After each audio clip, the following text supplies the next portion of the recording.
Overview of the biological immune system.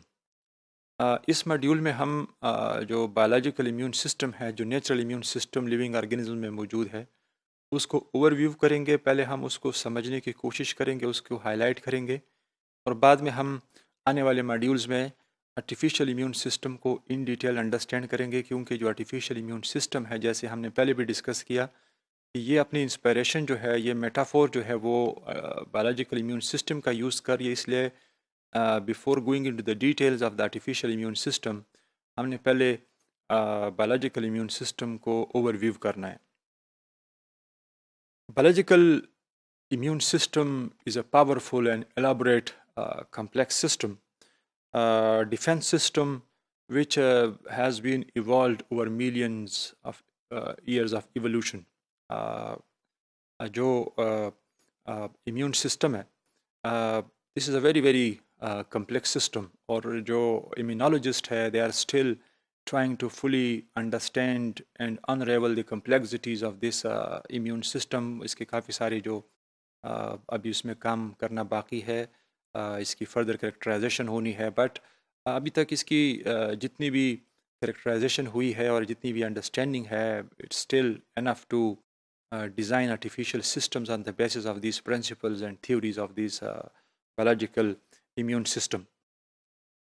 Immune system जो है, दो दिस अ कम्प्लेक्स सिस्टम, और ये इसकी जो सक्सेस है, this is because of its multi level defence system.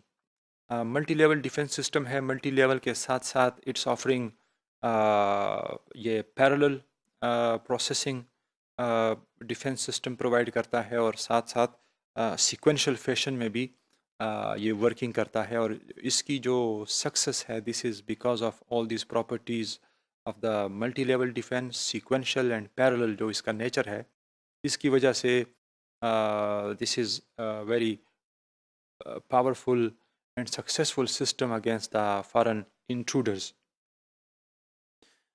Immune system is governed locally by the interaction of antibodies, which are the cells in the cells of the immune system, and the antigens. जो भी इसके processes होते हैं immune system में, ये चूँकि base करता है interactions के ऊपर। इंटरेक्शन किन के बीच में?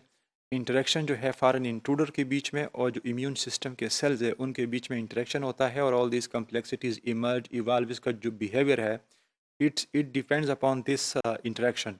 जैसे इन्वेडर आएगा, उस तरह का बिहेवियर शो किया जाएगा। सो this is locally governed behaviour of the system.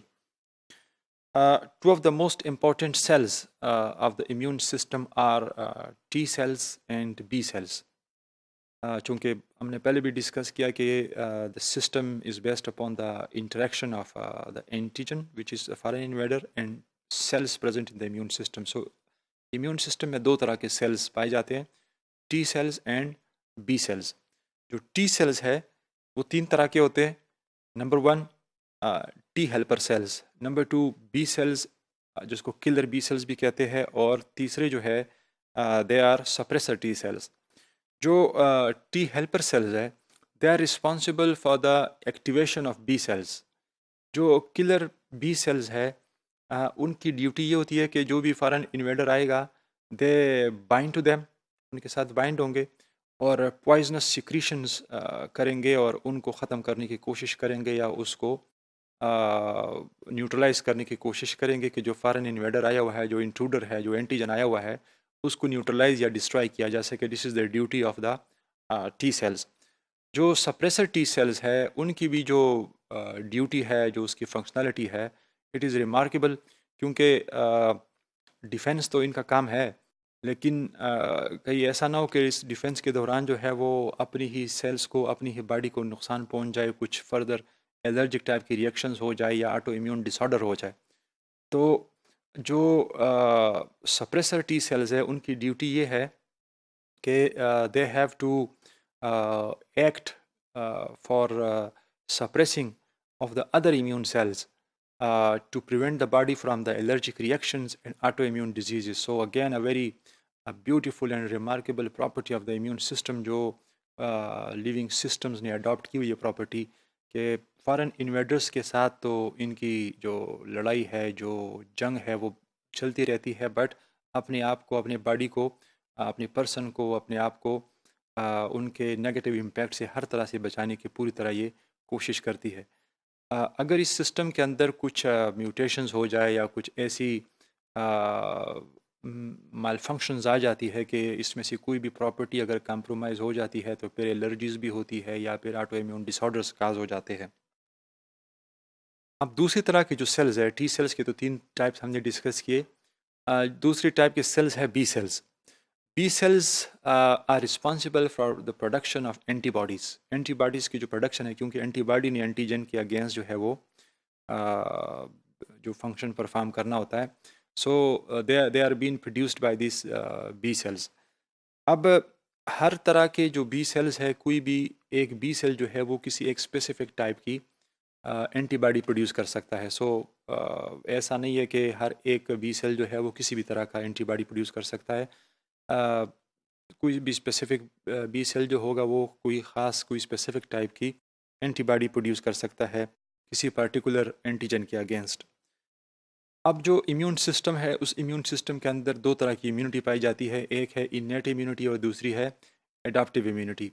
Innate immunity by birth होती है, इनहेरिटेड होती है, वो हमने अपने पेरेंट से बाय बर्थ इनहेरिट की होती है।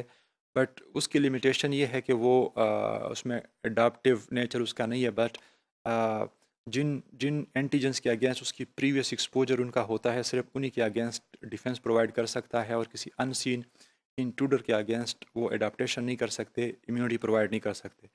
एडाप्टिव इम्यूनिटी की ब्यूटी ये है कि they have the property of adaptability and self organisation, और उस वजह से जो जो न्यू की भी किसी नए किस्म का भी जो पहले से इन्होंने ना देखा हो, ऐसी भी कोई एंटीजन अगर आ जाता है तो उसके अगेंस्ट भी ये इम्यूनिटी प्रोवाइड कर सकते हैं। और जब एक दफ़ा ये एंटीबॉडीज़ बन जाती है तो फिर ये पूल में मेमोरी में रहते हैं और नेक्स्ट कमिंग इंट्रूडर के अगेंस्ट फाइट कर सकते हैं। जो बायोलॉजिकल इम्यून सिस्टम है उसकी कुछ प्रॉपर्टीज़ को हम यहाँ पे हाईलाइट करना चाहेंगे। एक सबसे इम्पॉर्टेंट उसकी प्रॉपर्टी है यूनिकनेस। यूनिकनेस इसकी बड़ी ज़बरदस्त टाइप की प्रॉपर्टी है। हर एक बी सेल जो होगा, इसकी जो एंटीबॉडीज़ होंगे, दे आर यूनिक। किसी भी आने वाले जो भी इंट्रूडर होंगे उनके अगेंस्ट ये अपने आप को रीअरेंज भी कर सकते हैं। डाइवर्सिटी इसके अंदर मौजूद है, सेल्स के अंदर इसकी डाइवर्सिटी है, और इसी डाइवर्सिटी के बेस पे जब ये रीअरेंजमेंट करते हैं तो किसी भी इंट्रूडर के अगेंस्ट ये इम्यूनिटी प्रोवाइड कर सकते हैं। Disposability and robustness, this is another remarkable property of the immune system. और इम्यून सिस्टम के अंदर जो सेल्स है, they are not responsible for the survival of the organism. इसलिए इसमें अगर कोई सेल्स डैमेज हो जाए, पुराना हो जाए, तो उनको डिस्पोज किया जा सकता है और उसकी जगह किसी नए के साथ इनको रिप्लेस किया जा सकता है। So again remarkable property.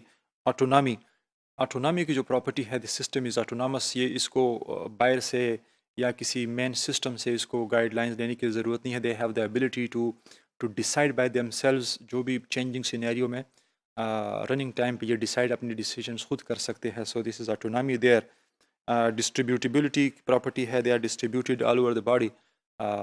मुख्तलिफ बॉडी के पार्ट्स में they are distributed all over, किसी खास जगह के ऊपर फोकस नहीं है। So that's why distributability is there. imperfect detection and noise tolerance, this property noise tolerance की प्रॉपर्टी, जो imperfect detection है, ये इसको प्रोवाइड करती है। अगर ये प्रॉपर्टी ना होती तो फिर noise tolerance ना होता और सिस्टम जो है इतना स्टेबल भी ना होता। reinforcement learning and memory, जब ये एक दफ़ा एंटीबॉडी प्रोड्यूस कर लेते हैं तो वो प्रॉपर्टी, जो वो एंटीबॉडी जो है वो पूल में मेमोरी में लॉन्ग टर्म्स के लिए रह सकती है और इन फ्यूचर वो अगेन रीयूटिलाइज हो सकती है।